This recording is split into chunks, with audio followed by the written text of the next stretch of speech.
Good day, guten Tag, and welcome to the fourth and final lecture of the 2020 Jakob D. Maendel Lectures. My name is Jesse Hofer, and I'm one of the organizers of these lectures, and I will once again lead the Q&R at the end today. I want to remind you that these lectures are available on YouTube. You can find a link by going to the session descriptions on the website, jdmlectures.org.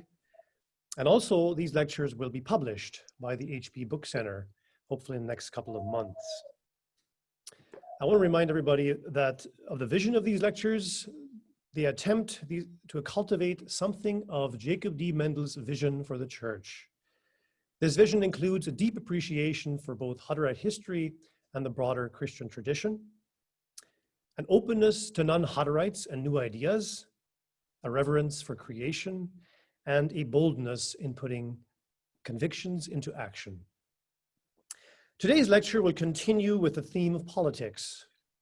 Last week, Astrid surveyed Hutterite involvement with people and rulers beyond their communities, and she ended with the situation in the Malachna among the Mennonites from 1842 to 1874. Today, she will bring the story into the 20th century. As always, you can share your comments and your questions via the chat feature. Please keep your questions brief and concise so that we can get through as many as possible. I want to share with you what is arguably the most political of all prayers, the Lord's Prayer. I don't mean political in the narrow sense of voting for a new government. I mean political in the broader sense of getting along with others in the polis, the city, the community, the church, in a way that enables flourishing for all. This translation of the Lord's Prayer is by Sarah Rudin, a Quaker scholar. It would be different than what you're used to, so I invite you to listen and see what new insights emerge.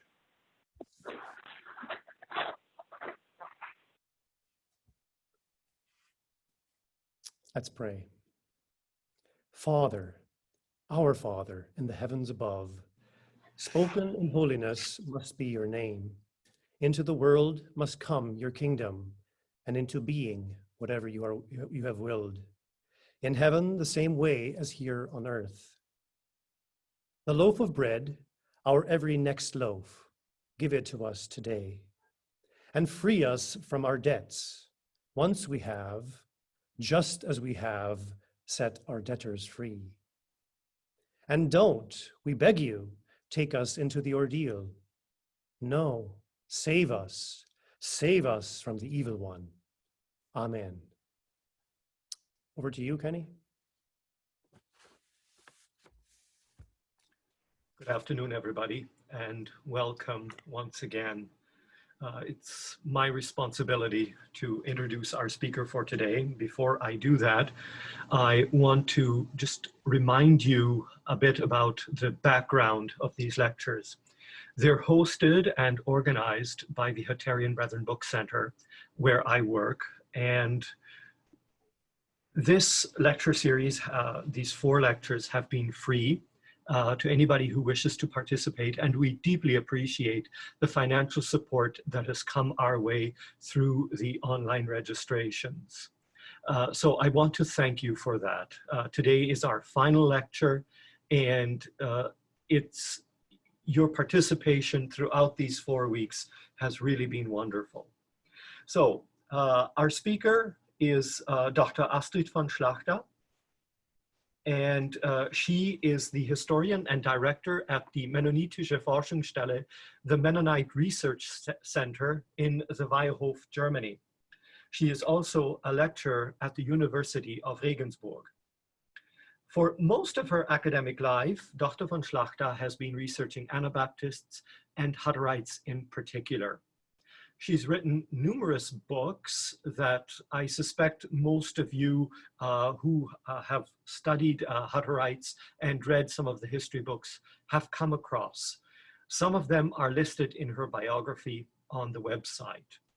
Dr. von Schlachta has been to Manitoba several times, in which at these times she's given presentations to Hutterites, and also done some on-the-ground research that's found its way into her writings. Of course, we had hoped that she would be able to come to Manitoba for these lectures as well, but that hasn't been the case or hasn't been possible. So all of these lectures have been done from the comfort of her home and enjoyed from the comfort of our homes. And I hope that that has also been a positive experience. And so let's do this one more time with feeling.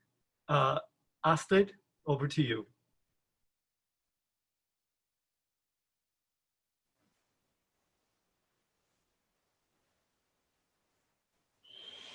Yeah, thanks again for the introduction, and I'm glad we shared these 4 weeks together. For me, it was a great joy. And well, let's try to bring the story to the end. And I would like to start with a brief review where we ended last week. From Transylvania, the Hutterites had moved to Vishenki. There, the reorganization of communal living took place, and there also debates on various spiritual issues did also start. In 1802, the Hutterites had to leave Vishenki again because there was no agreement anymore with the heirs of the late Count Rumyantsev-Zadunaisky about toleration and the prolongation of the privileges the Count had given the Hutterites when they started settling in Vishenki. The Hutterites moved on to Radicheva, not far from Vishenki. I showed you that on the map last week. The period in Radicheva also saw an intensive contact with the Herrnhuter Brüdergemeinde. The leading figure on the Hutterite side was the elder Johannes Voltner, who was even thinking of uniting the Hutterites with the Herrnhuter Brüdergemeinde. That actually didn't happen. But Johannes Voltner was one of the most important elders in the later times of the Hutterites. He did not only play an important role in the reorganization of the community, but he also made sure that the Geschichtsbuch was continued with the Kleingeschichtsbuch, and especially with a chapter called Johannes Voltner's account, which tells the story of the Hutterites from 1752 to 1802. Of course, from the point of view of Johannes Voltner. Johannes Voltner himself can be described as spiritually open, not least the context to the Herrnhuter Brüdergemeinde bear witness to this. Also, his remarks, which he repeatedly interspersed in his account in the Kleingeschichtsbuch, show that he was open to try out new spiritual forms. And when you remember the quote I gave you last time, he was grateful when each individual Hutterite himself took the Bible into his own hands to read it. However, Johannes Voltner seems to have been rather conservative in his attitude towards the cultural organization of the Hutterites. He felt very attached to the traditions of the Hutterites of the 16th and 17th century. In disputes, disputations, and arguments about how to do things, he always turned his glance back into history. The structure of the offices in the church, the general obligation to subordinate to the elders and to live communally within the church, all these forms of living were self-evident to Johannes Voltner. But on the other hand, there's an interesting remark about Johannes Voltner by his correspondent among the Herrnhuter Brüdergemeinde, Johannes Wiegand. He wrote that Johannes Voltner would, quotation, think more liberal than his congregation. But, Wiegand continued, he would always meet limits within his congregation. According to Wiegand, the Hutterites were characterized by a pronounced traditionalization in this area. They would keep, quotation, away from everything new and usual. Every innovation would be looked upon with suspicion. Wiegand writes that this attitude is very harmful to the whole community. At the end of his life, Johannes Voltner came into a hard conflict with Jakob Volta. The latter had joined the Hutterite colony in Russia after fleeing from Upper Hungary, because there the recatholized Hutterites had not been allowed to return to their old Hutterite faith.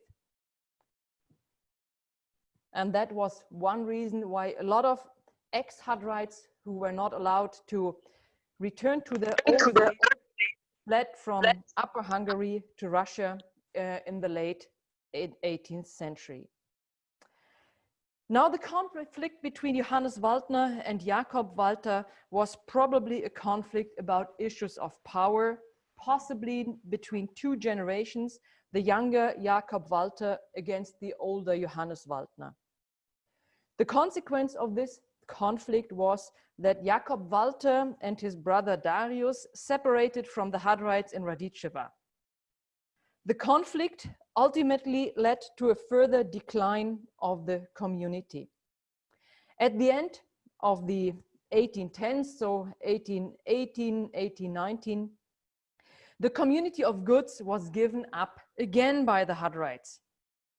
So thus the split brought again great distress to the whole church, to the whole Hutterite church. There are reports from the year 1818 that the colony houses were run down. The communal eating room and the kitchen were said to be dirty. Also, the school is described as extremely unclean.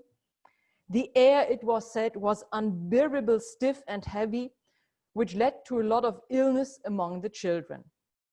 So that was the not so nice situation of the Hutterite colony, of the Hutterite church in the early 19th century. In 1842, the Hutterites finally moved to the Molochna in southern Russia. And now political issues became important for the Hutterites, because political participation was required of them. Before that time, the privileges the Hutterites had received always when they settled in a new area, these privileges always granted the Hutterites exceptions in this respect. So they were allowed to stay away from politics, to stay away from the army, being allowed not to do service in the army. Now in the Molochna, the Hutterites were part of the regional self-government, which had been granted to the Mennonites. And the Hutterites came to the Molochna, to an area where already many Mennonites settled. This not only meant that the Hutterites had to provide a Schulze, something like a mayor, and two Beisitzer, which means two assessors, but also non-resistance now became a topic of discussion. And indeed, not only in regard to the question to participate in war or not, but also in regard to the motto of today's lecture. And it's a quotation from Jakob Hutter from the Chronicle: "We do not wish nor desire to do harm or evil to any man." So it's not only a question to participate in war or not, but we do not wish nor desire to do harm or evil to any man. Which brings me to a look at Hutterite non-resistance in general and all the questions. Often it is simply said that the Anabaptists did not go to war. Thou shalt not kill, thus the 10 Commandments. And indeed, this is an important aspect of non-resistance. But it is not everything. The question of non-resistance was much more complex for the Hutterites and all the other Anabaptist groups. Because first of all, it has always been a holistic question. It concerned the whole of life, was a way of life. And secondly, the question of non-resistance in Anabaptist theology cannot be thought without the question of politics and the general question how to deal with authority, with political authority. The theological explanations, the argumentation, is too much interwoven. So the non-resistance question and the question of politics. This also becomes clear when one looks at the corresponding texts in the fundamental writings of the Hutterites. For example, in the Rechenschaft or in the 5 articles written by Peter Walpott in the 1570s. The 5 articles, which are inserted in the Geschichtsbuch under the year 1547, include a chapter named Christians may not wage war, administer worldly law, or use force and the sword. People in these positions cannot be considered Christians. And there it says in the Chronicle in the 5 articles, and I'll share my screen with you. Wait a moment.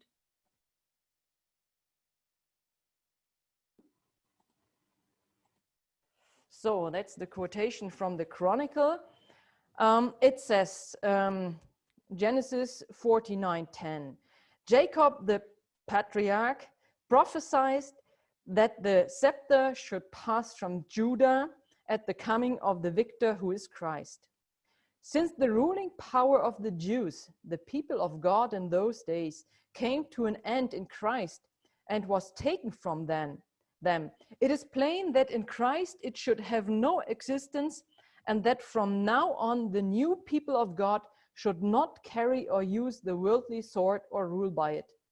Christ alone will rule his people, governing them with the sword of his Spirit.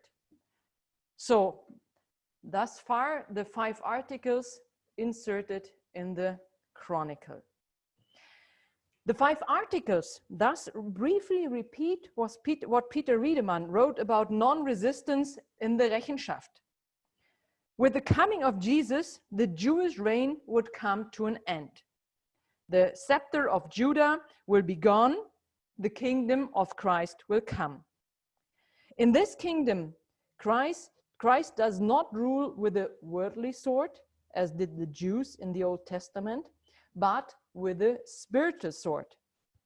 Thus, it is clear when the new kingdom of Jesus Christ dawns, then the worldly sword has no more power and no legitimation, at least not in the kingdom of Christ.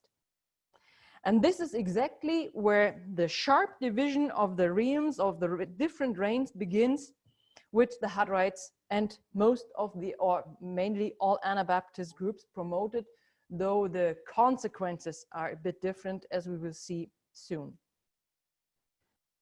The sword of the Spirit and the sword of this world each has its own sheath. That's what's said in the Chronicle. And there's another quotation from the Chronicle where it is said, beating, stabbing, shooting, and injuring one another, destroying, quarreling, killing, and bloodshed, there is the devil's ungodly mountain, the abode of Lucifer. So all these beating, stabbing, shooting, injuring one another, destroying, quarreling, killing, and bloodshed, these are values that do not count in the kingdom of God. In the kingdom of God, other values have to count. For example, the following values mentioned in Matthew 5, which the Hutterites also quote. Quote, blessed are the meek, blessed are the merciful, blessed are the peaceful, blessed are those who are persecuted for righteousness' sake. So a church that takes discipleship seriously cannot exist within the world. That was the consequence. A church that takes discipleship seriously, that takes these values seriously, cannot be interwoven with the world in itself, because the norms are completely different.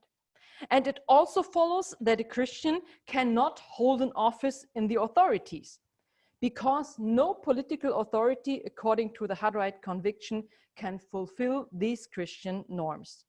Gentleness, mercy, peaceableness, so the Hutterites' quotation, is everything contrary to the office of the sword and force. Or as the 5 articles say, as I have quoted, Jesus Christ never entrusted the power of the sword to any apostle or disciple in his church. Moreover, the world does not tolerate or did not tolerate the Anabaptists with their norms. The Hutterites had experienced this firsthand, whereby the Hutterites and the Anabaptists in general did not deny the legitimacy of the authorities per se, quite the contrary, because they were convicted that the authorities have power, and thus the authorities are allowed to use the sword. They even must use the sword, for their task is to protect the good and to punish the bad. The authority, so the Anabaptist theory, is appointed to God. The authority is appointed by God, even if the holders of an office with the authorities do it badly or not according to God's notions. The authorities are appointed by God to protect the good and punish the bad. Therefore, resistance is not an option. Because the sword is an order of God outside the kingdom of Christ, the authorities should have no power in the church, and no Christian should be part of the authorities. This exactly was one part of the problem the Hutterites had with the office of the Schulze in the Molochna, especially that the Schulze, who was a Hutterite, because the Hutterite had to appoint their own Schulzen, this Schulze now represented the secular worldly authorities, and therefore had the right to administer justice within the community. The Schulze represented the power of the state. The Schulze was mayor and judge. He took over competences that were previously held by the elders in the community. The Hutterites had always settled conflicts within their community, even had the rule that Christians should not go to secular courts. Now, the Schulze himself even could judge the elders. And since the Schulze was a Hutterite, one brother judged another brother in worldly matters with worldly means. And this was not provided for in the Hutterite ordinances. In the Molochna, the Hutterites went through very fundamental discussions if the Hutterites should submit to the Schulzenamt. But there are also very concrete cases that are handed down in which the Schulze claimed competences which had actually been with the Hutterite community. This was, for example, the case in the disputes about the Hutterite Johannes Wipf. This Hutterite brother got into conflict with a Russian farmhand. The conflict was brought on a case at a secular court, and now the Schulzen were involved. And the punishment was as follows. The Schulze of Blumenort, one little village there, at this time the Schulze of Blumenort was a Mennonite, was to strike Johannes Wipf as punishment, that is, to beat him. Again, Jakob Hutter in the Chronicle, the title or the motto of our lecture today: we do not wish nor desire to do harm or evil to any man. So the Hutterites protested this punishment. In the course of the negotiations, it also came to light that some in the Hutterite church generally did not recognize the power of the Schulze. Some did, some did not. The Hutterites were divided on these issues because in the old days, such a case would have been dealt with within the church. The matter was now brought before Johan Cornice. We mentioned him already last week. Johan Cornice, the Oberschulze, and this important Mennonite reformer in the Molochna. Cornice called upon all persons concerned to sign a document in which they acknowledged the power of the political authorities, which was now discussed among the Hutterite elders very controversially, if they should sign that document, because they were divided. The already very old elder Jakob Volta, again him, was strictly against signing this document. He spoke the following words, quotation: "How can we recognize an authority among ourselves?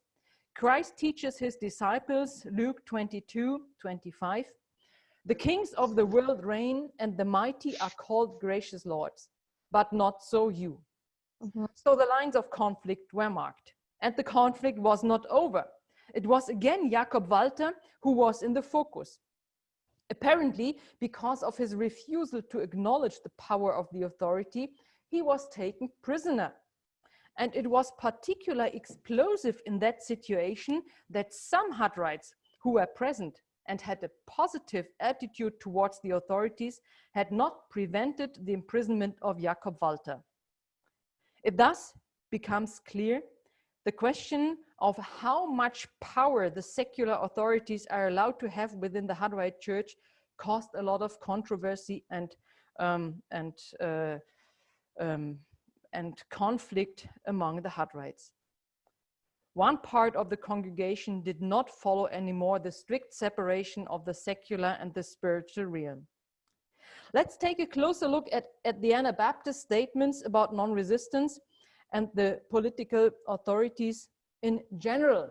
And let's go back into the 16th century, because it is interesting to see that these statements of the Anabaptists about non-resistance are not as uniform as one might think. Because just as the Anabaptists did not exist as a homogeneous group, there was not one attitude towards non-resistance, the political authorities and political offices.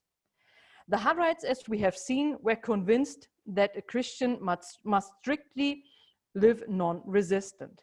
One must not take arms and must not defend oneself in a personal conflict. A Christian should live peacefully with his neighbor. The Hutterites also believed that a Christian should not pay tax wars. And the Hutterites were convinced that a Christian could not hold an office in the political authorities. Thus, the Hutterites made a very consequent separation of the two kingdoms.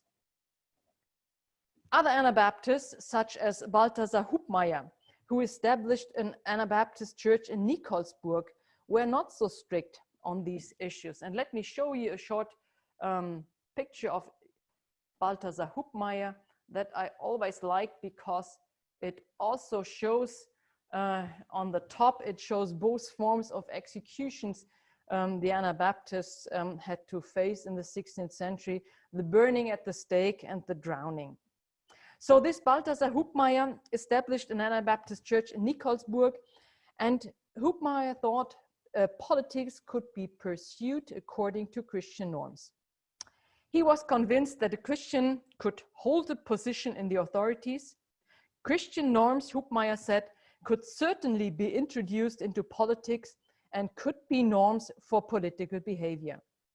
Hubmaier also allowed a Christian who held an office in the authorities to use violence because it was his duty.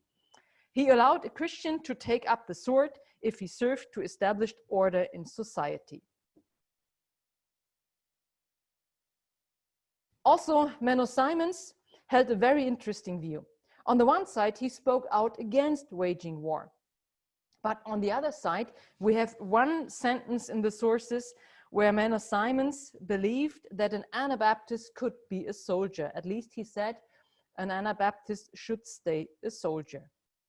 Already in the 16th century, non-resistance for Anabaptists encompassed more than just political action or staying away from it. And Anabaptist non-resistance has always been more than we usually today call pacifism. For pacifism as a word or phenomenon is an achievement of the early 20th century in particular. From the first decades of the 20th century onwards, it referred to the interstate resolution of conflicts. The relation of states was to be characterized by peace, which was the intention of the peace movement in the early 19th century that had just emerged. Thus, pacifism in the strict sense of the word is above all a term from international law. Anabaptist non-resistance was actually more, for it did not primarily concern the relations between the states, but the whole life of a human being. So Anabaptist non-resistance was not, first of all, political pacifism, nor was it an idea designed to prevent wars between states. Because, that's also an argument, Anabaptist non-resistance was aimed at Absonderung in the 16th century, so the separation from politics. Actually, not very many positive ideas to to deal with politics. Anabaptist non-resistance also raised the question of how to deal with personal conflict. Resist or keep still, endure. How does an Anabaptist react when his own farm is attacked? What do we do? What to do when the persecutors of the sovereign princes persecute the religious refugees? And finally, the question arose, what does an Anabaptist carry with him on a journey? Traveling was a dangerous business in the 16th century. Robbers waited everywhere, so it was customary to take arms when traveling. But what should Anabaptists do? The walking stick was used for walking more comfortably in the 16th century, and it could also be used to ward off robbers during a robbery. So the walking stick, usually the item to carry with one when traveling, it could also be used as a weapon. Menno Simons, for example, allowed his followers to arm themselves on journeys while traveling. From Tyrol, a similar statement is handed down. In 1532, a certain Anabaptist Siegmund of Kienz was interrogated. And he said that the Vorsteher had forbidden them to, quote, to carry any weapon other than a stick. If they were captured by the authorities, they should not defend themselves, said Siegmund from Kienz. Also in Saxony, the sources say the Anabaptists carry Stäblein, so little sticks in their hands, and no other defense. The historian of the Swiss town of St. Gallen, Johannes Kessler, handed down in his book that the Anabaptists would renounce all defense on their travels and would carry no sword except for a broken bread knife. There is, however, discussion about a passage in the sources concerning Jakob Hutter, and you might have heard of this passage because it's not clear. Hutter was once said to have worn a Hackel on his arm. Some sources even mention a Büchsen, which meant a gun. Historians are still not quite sure how to classify these source references. Had Jakob Hutter really armed himself for his numerous journeys, as would have been quite common? Or are those remarks perhaps just the polemics of his opponents? Or was it merely a small axe that he carried, because the word Hackel could also mean a small axe? So we don't know. Sometimes history owes all answers. What about non-resistance in Hutterite history? Probably the first manifestation and practical implementation of the idea of non-resistance was in connection with the departure of the group around Jakob Wiedemann from Nikolsburg in the year 1528. This group of Anabaptists had come into conflict there with Balthasar Hubmaier. As we have seen, Balthasar Hubmaier had a very open attitude towards the authorities and did not make the separation between the Anabaptists and the political sphere as sharply as the later Hutterites did, and also not as the group around Jakob Wiedemann wanted to do. The group around Jakob Wiedemann advocated ideas of strict non-resistance. And so conflicts with Balthasar Hubmaier, but also with the lords of the town, the lords of Liechtenstein, did not take long to resolve. The Hutterite Geschichtbuch reports that the people of Nikolsburg did not want to tolerate the notions of non-resistance and preached against this group around Jakob Wiedemann. And they also created the corresponding labels.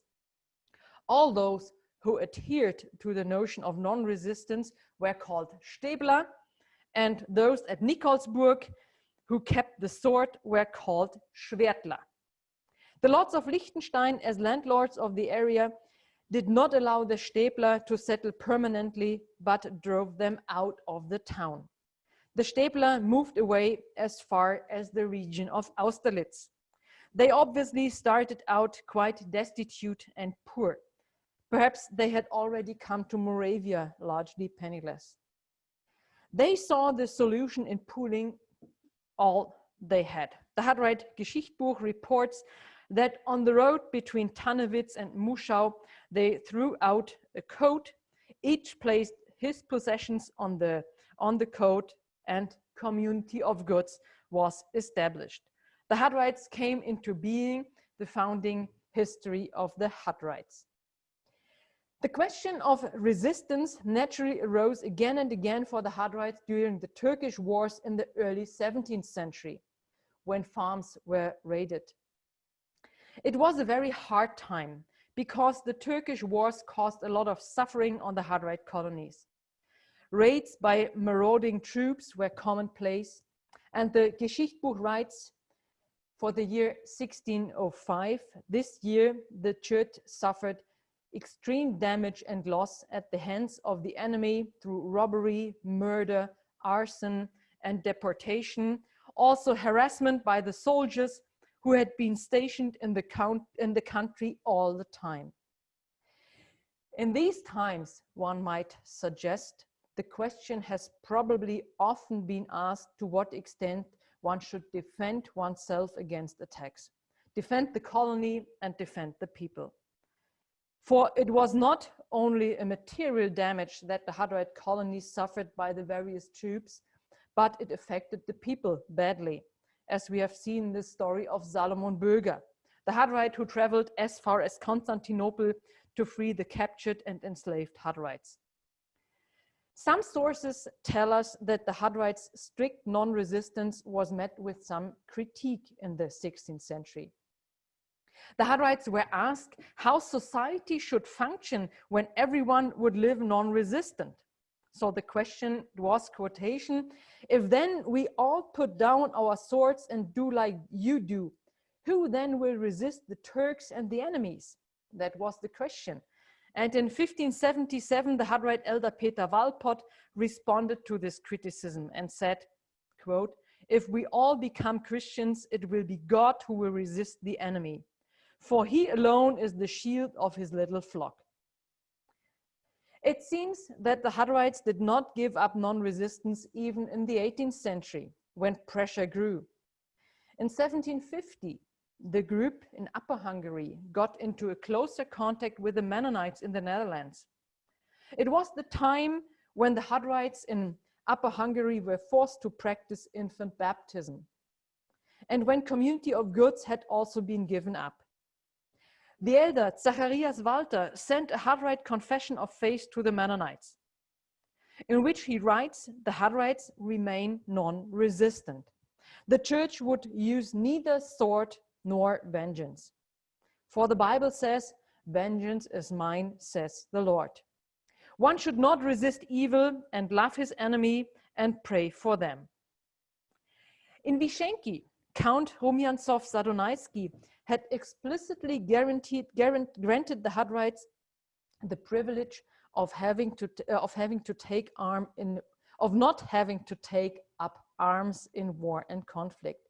So the privilege granted the Hutterites of not having to take up arms in war and conflict. So when Count Rumjantsov-Zadonaisky died in 1796, the Hutterites had to get into negotiations with his heirs. Two Hutterites, Johannes Voltner and Christian Hofer, therefore traveled to St. Petersburg to speak with the new landlord, who, the heir of the late Count, did not want to renew the privileges in its original form. The reason was exactly the privilege that the Hutterites were not to be drafted into military service.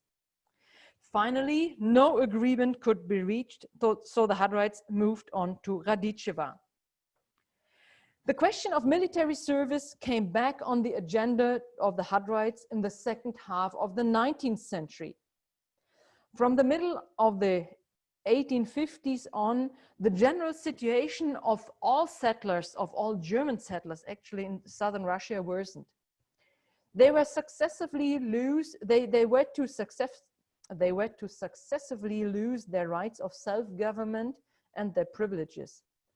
There were rumors that the German colonies were to be Russified, which would have meant the introduction of the Russian language in the Hutterite and also the Mennonite schools, and the general strengthening of Russian culture in various fields.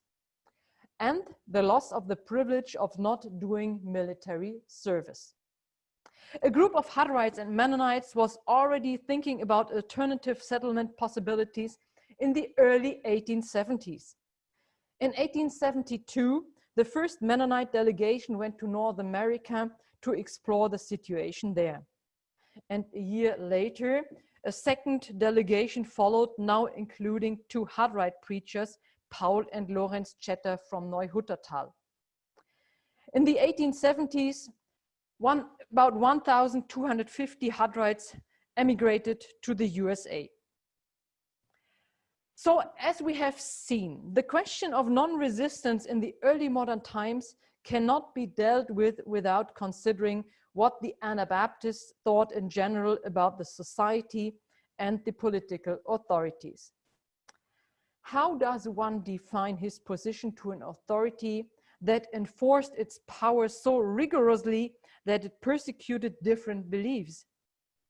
To an authority that wages war, executes death sentences, in Hutterite words, as I've quoted, totally the opposite of what the New Testament demands. How does one classify such an authority? In addition to these questions that were relevant for the separation of the Anabaptists and the Hutterites from society, the topic of non-resistance should extend into the personal sphere by the way of life in a holistic sense. Let's have a closer look at the 19th century and the question of non-resistance as a touchstone for Anabaptist communities. Already in the early modern times, there are numerous compromises in the Anabaptist congregations in regard to the separation from politics.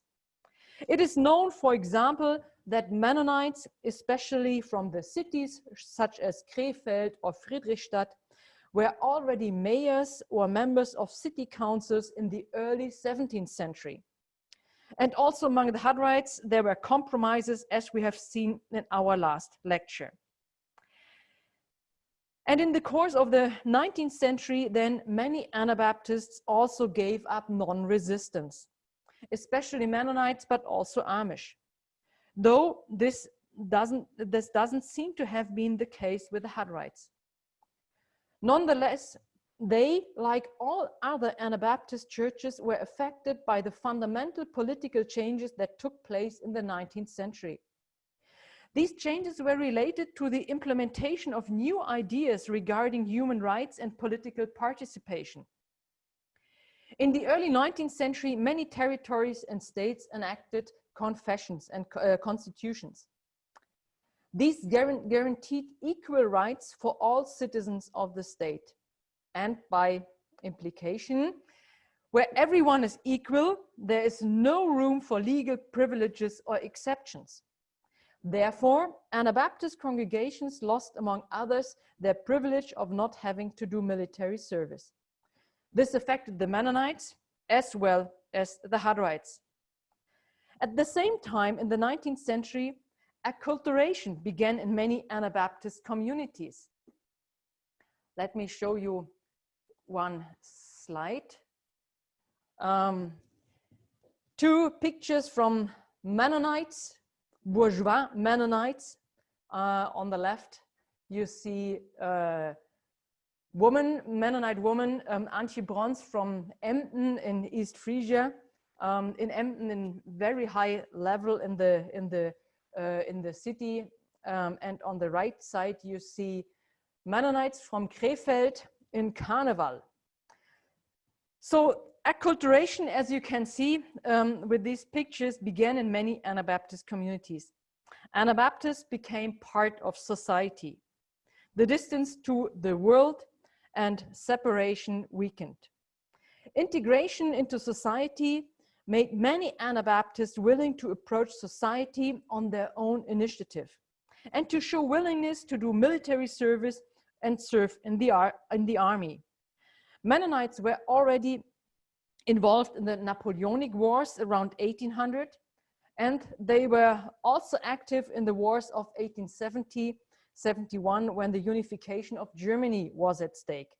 And then actually in World Wars I and II. So you see here a Mennonite soldier from the War of 1870-1871. Furthermore, many Mennonites no longer showed any fear of contact with politics. They were involved in municipal politics, held offices in the city councils, sometimes even were mayors, and more. And 3 Mennonites were even representatives and present in the parliament of the Paulskirche in Frankfurt-Main in 1848, when the question was if the various German territories could be united into one state, or rather the question was debated how to meet the revolutionaries' demands for democracy. The Mennonites in the USA also partly lost their reservations regarding war and military service. In the Civil War, Mennonites took up arms, while on the contrary, other Mennonites were vigorously fighting for a general exemption from military service, trying to have the refusal of military service as a conscientious objector legally guaranteed. The political question thus created tensions among the various Anabaptist groups. Though as far as one can see from the sources, Hutterites did not take up arms until World War I, as I have said. So let's turn to this war now and the question of defenselessness and non-resistance in the First World War.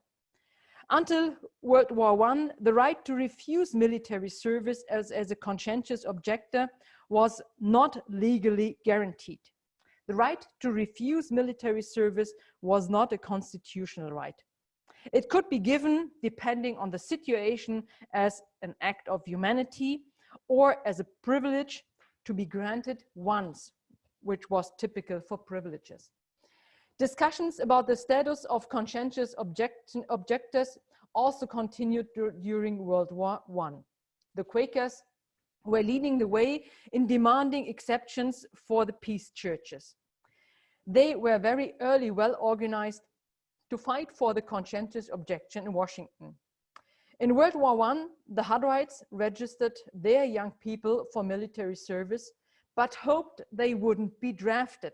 So it was kind of an act of goodwill to the authorities to register the young people, but the hope didn't fulfill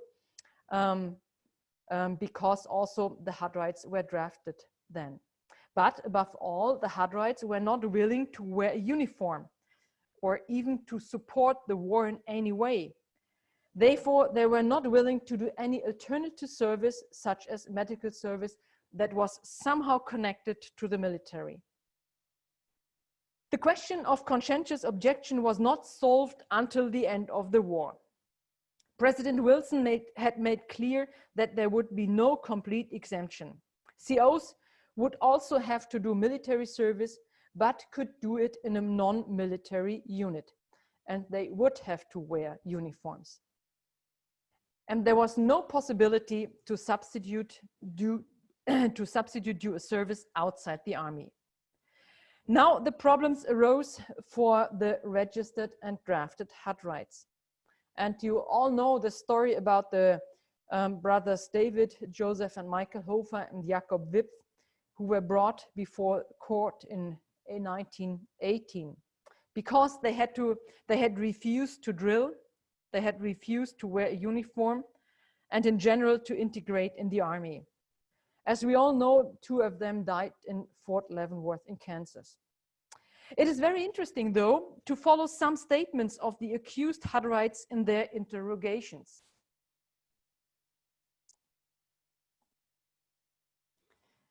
Jakob Wipf was asked, "Now, what are the principles of your religious organization as they have existed from the beginning? That is, with regard to participation in war. Are the members of your church permitted by your church principles to engage in war?" And he answered, "They are strictly against war. That is why we left Russia." The American judges also tried to find out the Hutterites' national self-definition. So another question was, are you loyal to Germany? Are you in favor of Germany? Wipf denied this.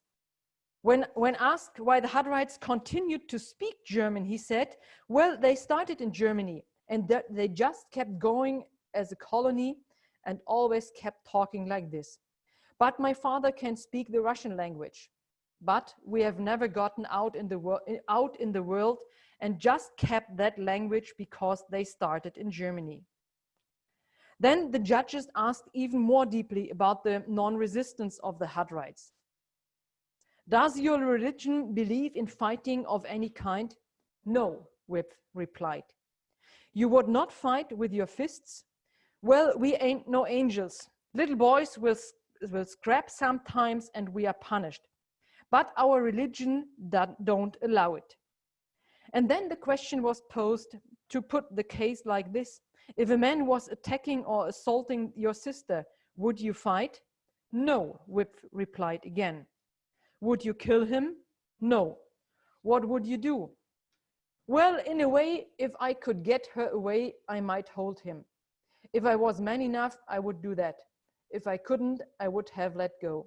We can't kill. That is strictly against our religion. And Joseph Hofer answered the question why he could not take part in the war. Quote, I haven't written that down, but Joseph Hofer said, Christ says that you shall not kill. We confessed that this is right, and my conscience tells me that.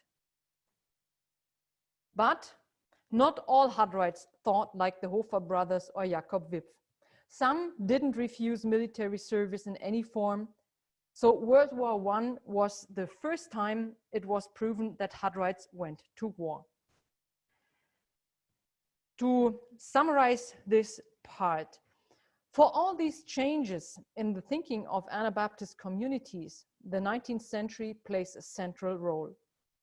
For the Hutterite community, changes have occurred in the following areas: openness to society, political participation and integration, power of the worldly authorities, where Hutterites now were part of, introduction of new penalties, and the power and influence of the Mennonites in the Hutterite community, which was also new due to the migration of the Hutterites to the Molochna. Some Hutterites now in the Molochna sided with the Mennonites and had much fellowship with them. Others rejected too much contact with the Mennonites. Some Hutterites also accused the Mennonite David Jansen, who was the schoolmaster in the Hutterite school, of having negatively influenced the Hutterite church. In addition, it repeatedly proved to be a problem that the Hutterites were referred to as Mennonites in official documents and were perceived as Mennonites by the authorities. The Hutterites also objected this. They did not want to be measured with the same yardstick with the Mennonites. But the influence of Johan Cornice on the Hutterite community was very significant. Johan Cornice stands as a person for the growing and partly quite extensive influence of the Mennonites on the Hutterites. He was a reformer in agriculture.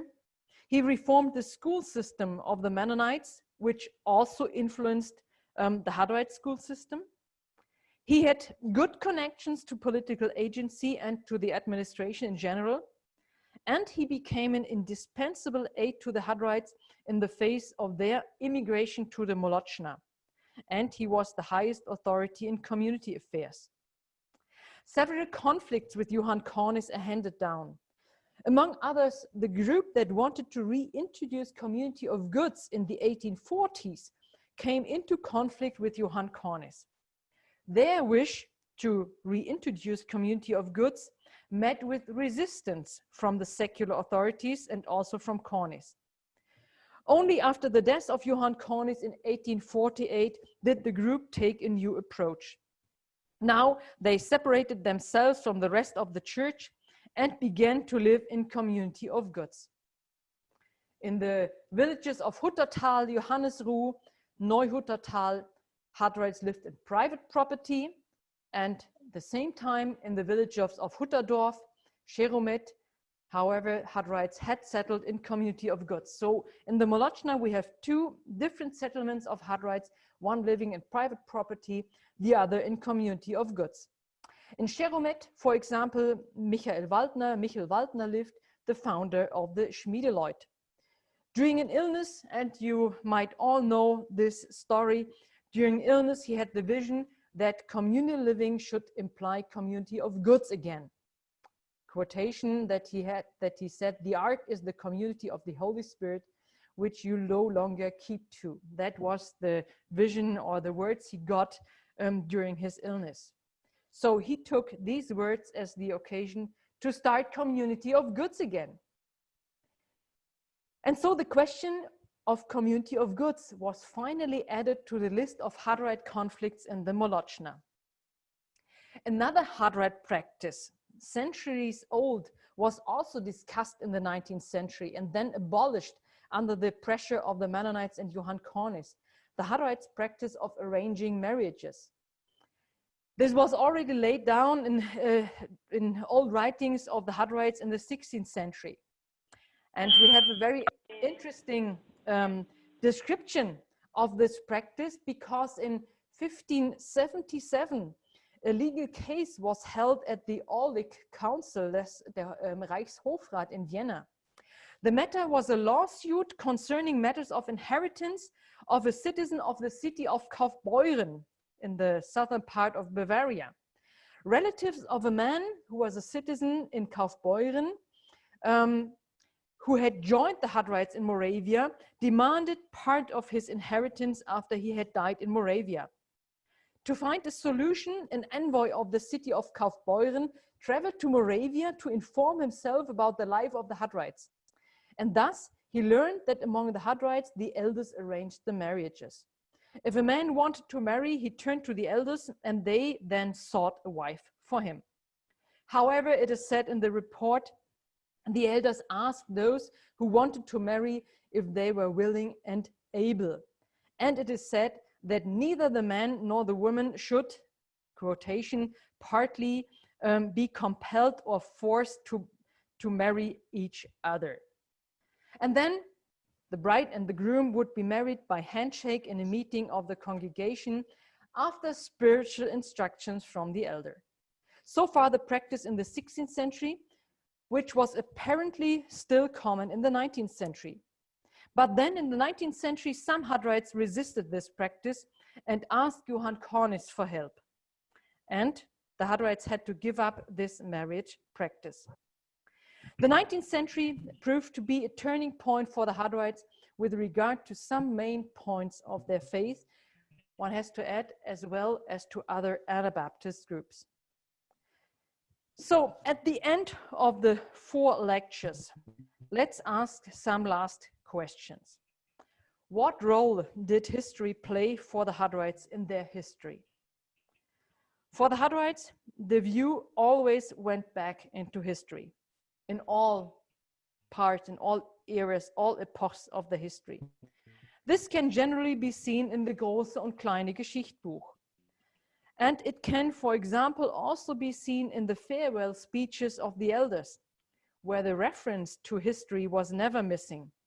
As Sebastian Dietrich says in the early 17th century, quotation, "Hold zealously the old Ordnungen of the church and do everything good until you are taken from this world." Or in a reflection by Johannes Voltner from the 18th century that addressed those Hutterites having fled from Upper Hungary to Russia, where they joined the Hutterite colonies there. And Johannes Voltner says, "I plead with you to remember at all times the great grace, love, and mercy with God, which God has granted to us and to you and your grandfathers. Do not let it be in vain.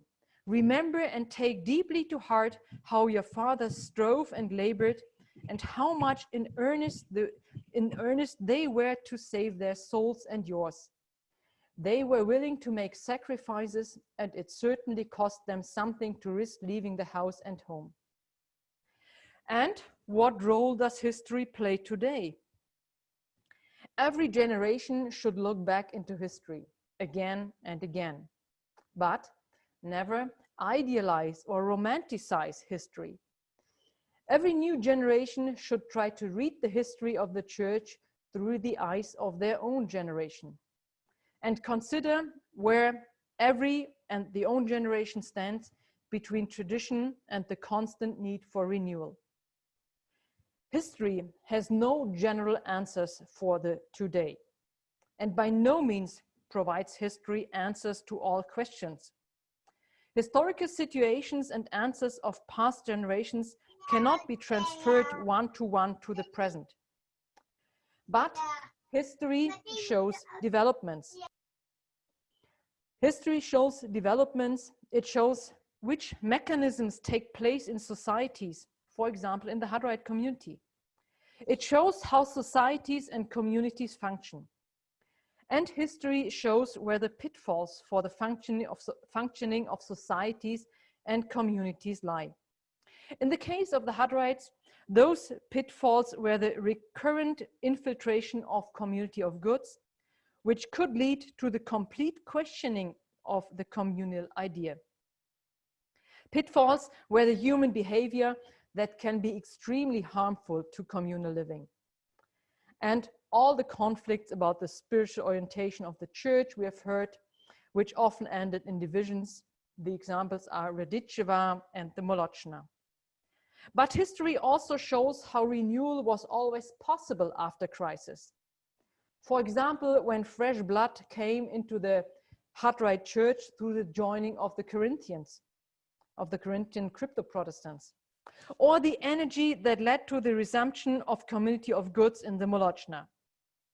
So what can we learn from this for today? We can see that the pitfalls for communal living always were particularly great when the Hutterite community was doing well. We can also see what happens when communal living is characterized only by rules and ordinances, but not by voluntariness, maturity, and a convinced participation, or participation out of conviction. We can see that debates and discussions were always necessary and important because they release positive energy and bring about change. And we can see from history that each new generation must rethink what it means to be Hutterite today.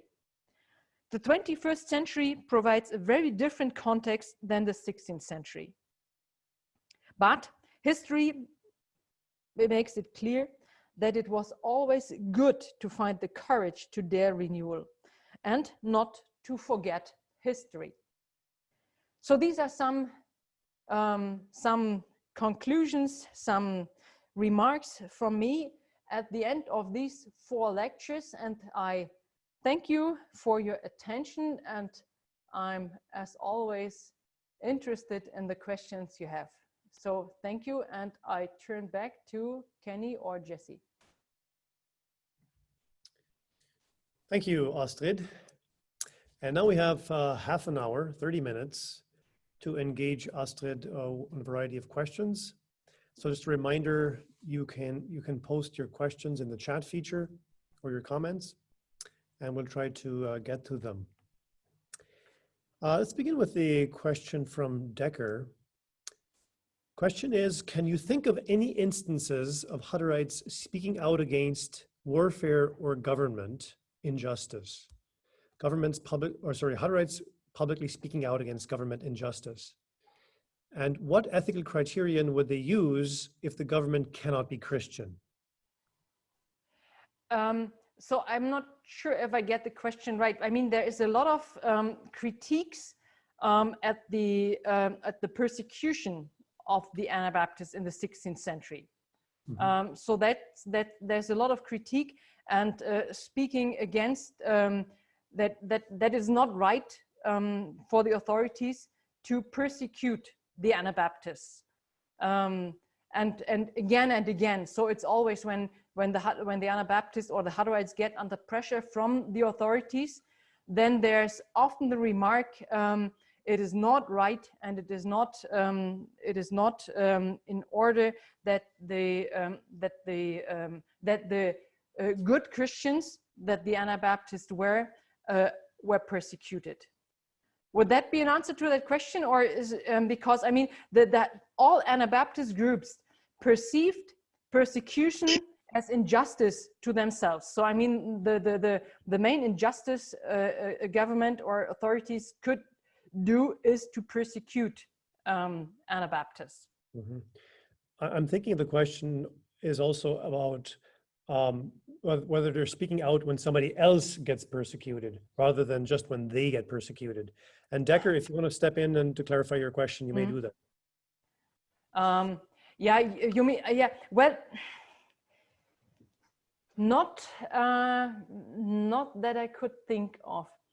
I mean, at least not in the 16th, early 17th century, when separation was a strong topic for the Hutterites or other Anabaptist groups. I mean, then that's always my argument that the idea of non-resistance and the idea of how to get a society function the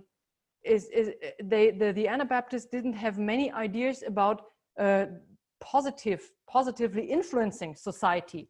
Yeah, that only, I mean, for the Mennonites, that mainly came in the 19th century as an idea that you as a Mennonite can be positive to the authorities, be positive to society, and have something to give to society. That was not the thinking of the Anabaptists in the 16th, 17th century. Anabaptism meant separation, not giving something good to society. Yeah, but nevertheless, there was the admonition that wars are not okay and that wars should not be led. But it was not positive influencing the society. Would it be fair to say, though, that they saw and believed that by separating from society, they were able to witness to the world about how to live? Could we say that even of the 16th century Anabaptists?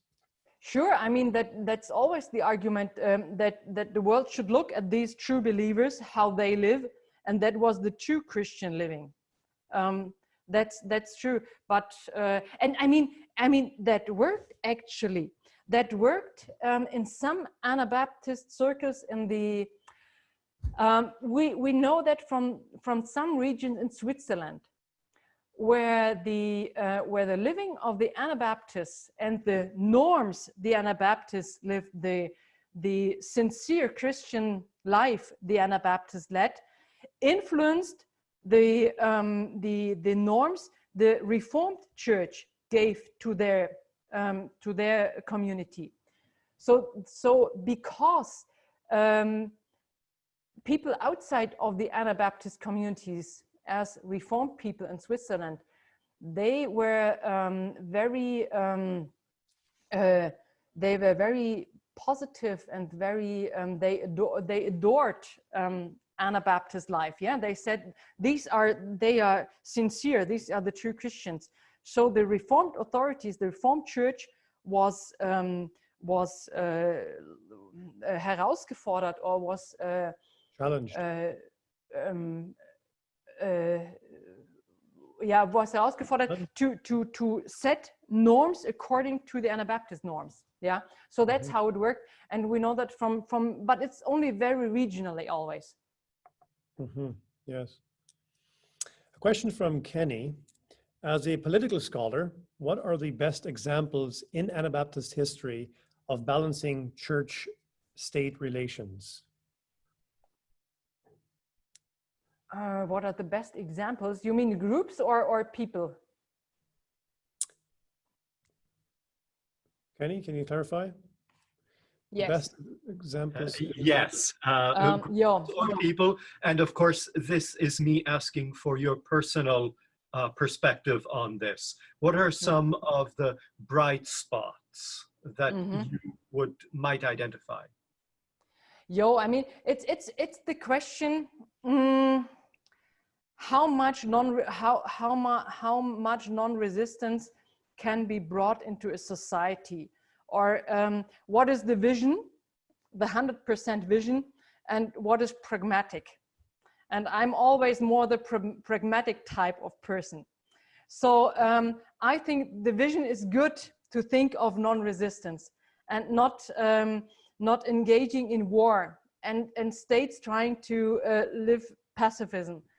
But I think I'm too pragmatic to think that this can come true, because I think no state can live without arms, unfortunately, but that's politics.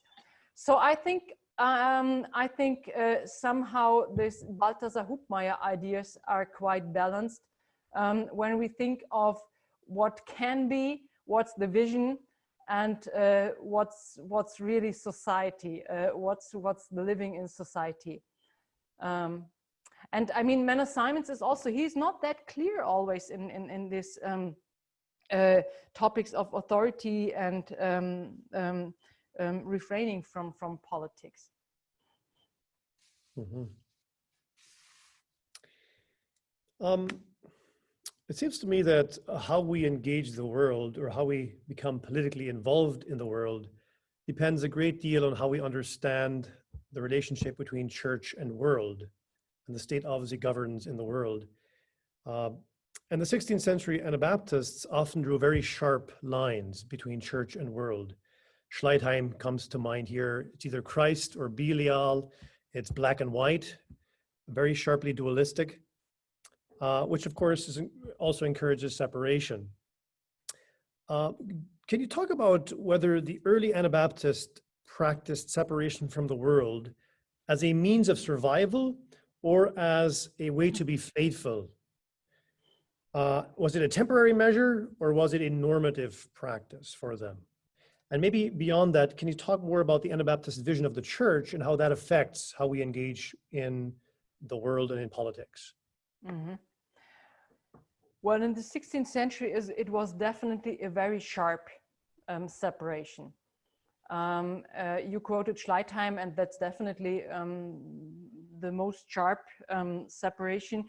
And if you speak of a separation that can be seen, then the Hutterite separation was the most sharp separation, because the Hutterites were in the colonies, whereas all other Anabaptists, they lived in the towns. They had a lot of interaction with the other people, and they had to try to meet in the forest or in the woods and not to be seen by the others.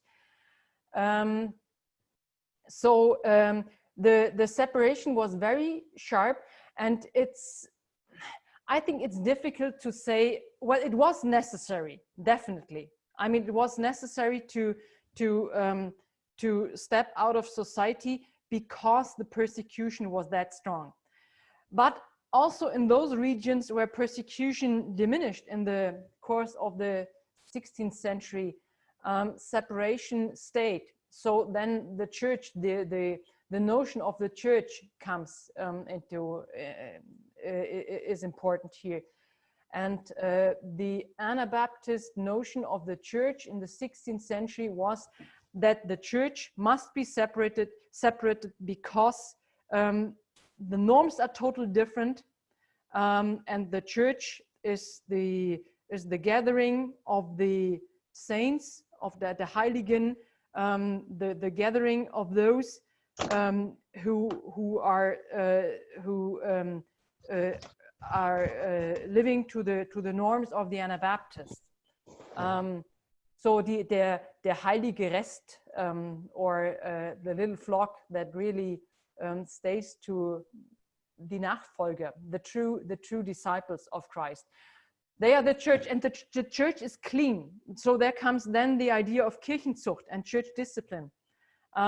The Anabaptists practiced a very hard and strong church discipline in the 16th century to keep the church clean. And I mean, this is also the idea of purity, right? Yep, right. The church as without spot or wrinkle, right? Right. Yeah, okay. Mm-hmm. So that reinforces the idea of separation and not engaging in worldly politics. Right. Mm-hmm.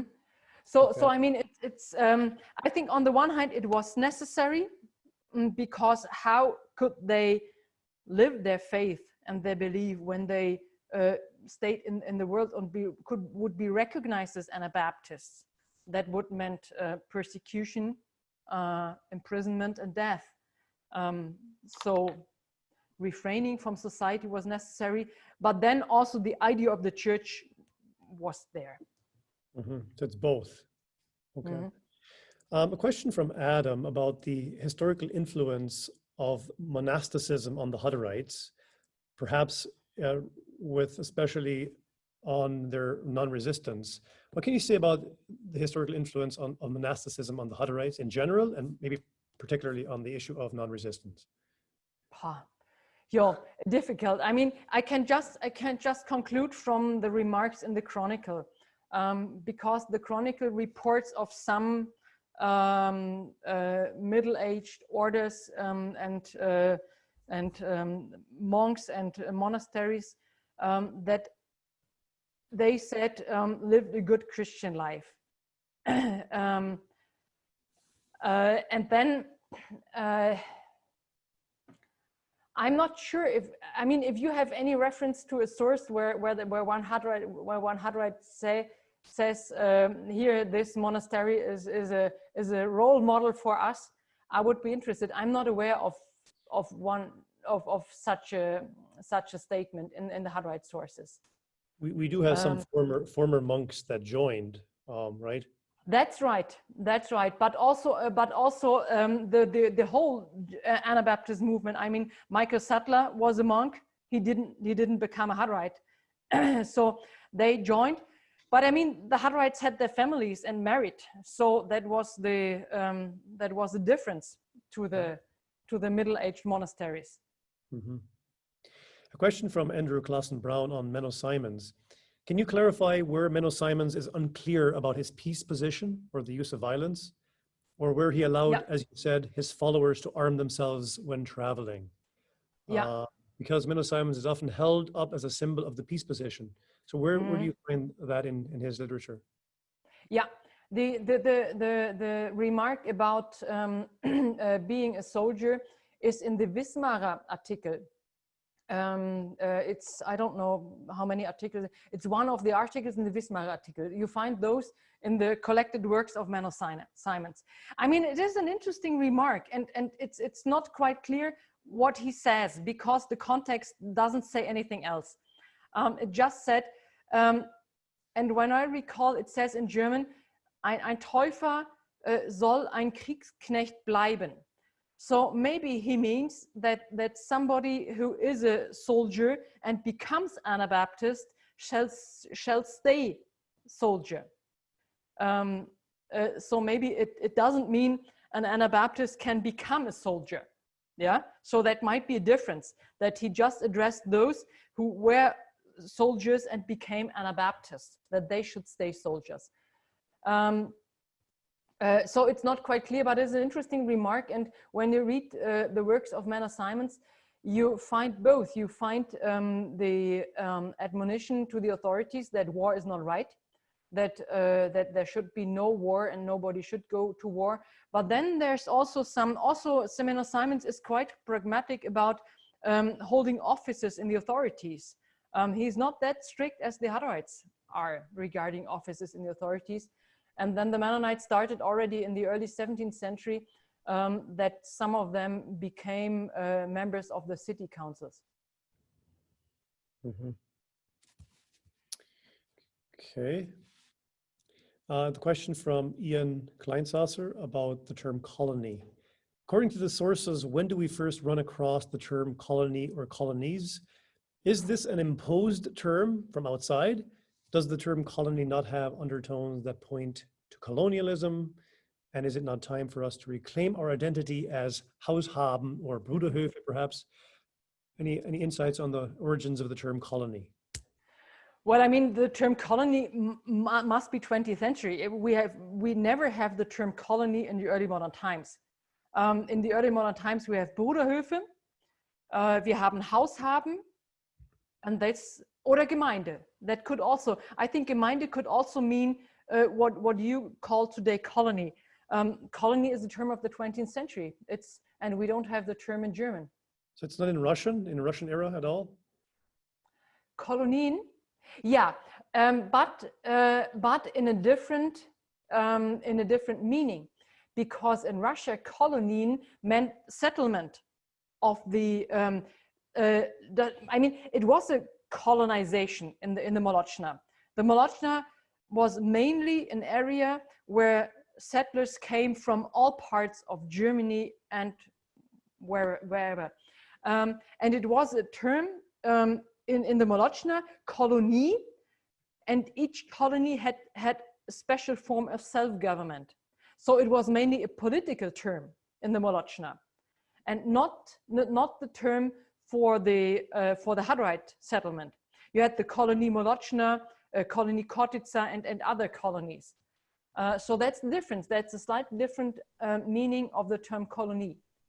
And then maybe when the Hutterites came to North America, I'm not sure about that. Maybe then they just took the term from Russia, colony, that had a different meaning, to the Hutterite Bruderhof, and brought colony, and Bruderhof together. But from the 16th to the 18th century, you never have the term colony in German for the Hutterites. Mm-hmm. But it's certainly a term that has a lot of baggage and negative connotations today. Right, today, but Yep. didn't have the negative connotation in the 19th century in South Russia. Right. It was very common to have a colony that was just a settlement. And I mean, colonization just started, and then the term became negative. Yeah. This is more of an observation than a question, but you're certainly welcome to react and provide further insights to this. I think today, for many Hutterites, non-resistance is primarily about not going to war, about not bearing arms to kill somebody, but not being overtly violent and assaulting people. You kind of alluded to the fact that for Anabaptists in the 16th century, it was more a holistic vision of not harming and hurting anybody. And on the positive side, maybe helping out and healing. And since we don't kill people in war today, or even murder other people elsewhere, we can kind of feel good about that and pat ourselves on the back. We've kind of done it. So I think the challenge for Hutterites today is more about developing a more consistent pro-life ethic that includes not killing our enemies, but also extends to issues such as creation care or ecological preservation, abortion, racism, caring for the marginalized in our society, like refugees and immigrants and poor people, and many other forms of violence, of course, that are out there. So I'd welcome people to maybe react to that or supplement or contradict what I'm saying there, and maybe you can jump in here as well as we sort of wrap this up, getting close to the end here. Mm-hmm. That's what I see as the challenge today. Sure, good remark. I also think, though, yeah, it's that does not only concern the Hutterites. I mean, I would say that also concerns Mennonites, the peace churches, because there's always the call for pacifism and for non-violence in political conflicts. But when you sometimes look into the churches, then there's a lot of conflict. And you ask, where are the peace churches? So, as we say in German, manchmal muss man mehr vor der eigenen Haustür kehren. Yeah, you understand that it's more, and it's often more difficult to solve the conflicts in the old household or in the own church. That's much more difficult sometimes than calling for non-resistance and political conflicts.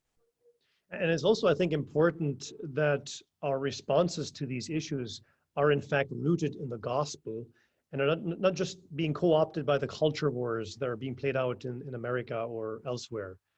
And we kind of lose ourselves in why we're against these issues. I think that's right. I mean, if you speak of these cultural wars, then I mean you have the aspect of a non-violent language. Ask which language you use in these conflicts, and see to what extent these languages are violent. Mm-hmm. And how you argue. The way you argue can also be violent or uncharitable, at least. Mm-hmm. Sure. Any other comments from listeners as we come to the end of the lectures here? I guess I'd like to just comment on the discussion right now. that often when there's conflict within the church, we tend to spiritualize it. Right? We'll say, well, we justify it, let's say conflict within the church. That's not violence, right? And we look at sort of the conflict, I think that has sort of almost in many ways defined who Hutterites are right now in North America, you know, either between the three groups or like all these conflicts, we tend to spiritualize them and not see them as actual violent acts, right? And I think that is for me part of the struggle of trying to look at our history and reinterpret what happened in these, you know, what brought us to this situation is to identify some of these things as violence, right? And to realize that we failed, right? We failed to see blessed are the peacemakers, right? And so to try to go back and to revisit and to re-understand or understand again what happened, and to sometimes simply say, you know, yes, we were violent, right? We had war, right? And to use those words, because I think they have a shock value for us in realizing as pacifists, we should not have acted that way, right? But like you said, I like how the German phrase that you use, that it's sometimes easier to solve other people's problems than it is to solve your own. So. Right. But I mean, isn't that human? Huh? We are not perfect, so we will always fail. But at least we should have the vision how it should be, and try to live according to it. But also be faithful about our conflicts and look well, be earnest or be dass wir sie auch klar anschauen, that we become clear about our conflicts. Yes, I was just going to add that the converse is to kind of become a conflict avoider and pretend you don't have any. I mean, conflict can be a very beautiful thing because it exposes problems, but how we resolve them, how we deal with them is, I guess, where the rubber meets the road. Yeah. Well, even I think the comments you made in your closing where you said that discussion and dialogue, right? These are the ways you address and come to grow. And I think when we acknowledge that there is conflict, that conflict is a part of life, conflict is a part of being a Christian, that allows us to grow, right? And to learn from the conflict, right? And maybe even learn from each other.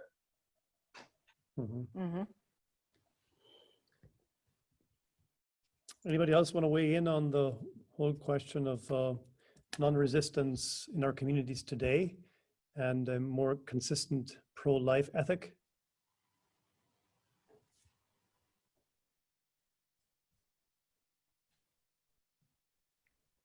Maybe a general comment about your statement, history has no general answers for us today. So why do we keep looking for certainty or the great grand narratives that, you know, this is what happened, like the truth about, I mean, that's a big struggle for many people to view or to wrestle with history critically, right? Because we want certainty. And we think that what was recorded is the absolute truth. Yup. But you always have, we always want to have the great narratives because they're good and good to listen to them, and it seems that they give the answers. But I mean, when you have the sources, every source is written by a person, so clarity is always. I think it's very difficult to get real clarity in history because you only have the documents that are written about history, where somebody writes about that what happened. And so it's your task to try to get as close as possible to clarity. But in my opinion, it's often, it's not the question of clarity that's interesting in history, but as I said, I think the interesting thing is to try to to discover the mechanisms that work, because they still work today, and that could prevent us to make the same mistakes they did in earlier times. Yeah, to see how societies function, how people communicate together, and all those. I think this is much more interesting than trying to get clarity about what happened.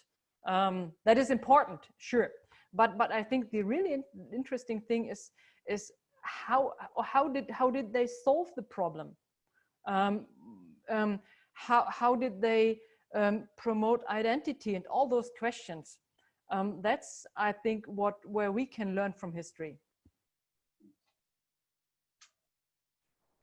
Yeah, I think that the general expression "history never repeats itself," the mistakes do, and I think that is when you approach history from that perspective, right?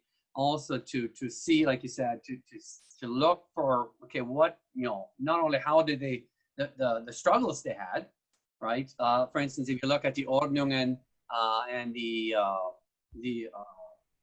what do you call, the work ordinances and stuff, we see what they're addressing. We can sort of extrapolate from that the problems they had, and then also how did they come to the solutions, and so then we can have once we start having a dialogue with history like that, and we can bring in their voices to sort of help, but ultimately we will have to, I think, like you said, interpret and make the decisions on our own that fit with our time.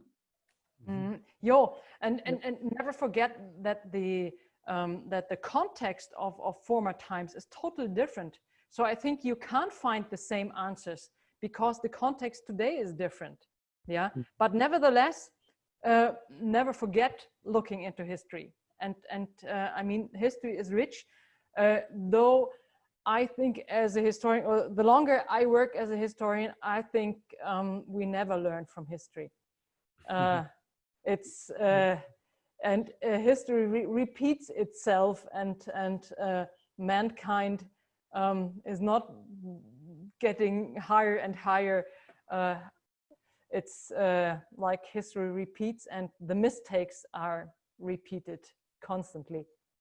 So it's like the sources help us to be less lonely and help us to realize that people have struggled with these issues before us and will continue to do so. Right. I think this is a good place to wrap things up and end our lecture series. So thank you so much, Astrid, for giving us this time and these lectures. And yeah, hopefully one day you can come to Manitoba to do another series of presentations or something. So I'll turn it over to Kenny. Thank you, everybody, for joining us today. Let me add my heartfelt thanks as well. Thank you, Astrid. It's really been wonderful to hear how you have taken us through the Hutterite sojourn, beginning in the Tyrol, through Moravia, Transylvania, and Russia, and a bit into North America as well. The hope is, of course, that these lectures will help us think about our history in a thoughtful and a critical way, and to ask questions of it that may help us maintain faithfulness in our own time. That is, of course, as we've just discussed, the challenge and the gift of history. And it's part of the vision of this series that history would serve the church. And I think that that is what's going to happen with this series. It's been said before that these are posted on YouTube. You can find all the lectures, and by tomorrow, this one will be there as well. For those of you who've been faithful listeners, thank you. I hope that you'll share this with interested people, and keep a watch out for the publication as well. If you're a Hutterite scholar or a historian with a general interest, the hope is to have this published at the latest by the end of the year. Depends on how things go with the editing, translating, and the funding. So For today, once again, thank you for coming. Thank you, Astrid. Go in peace, and may God bless you all.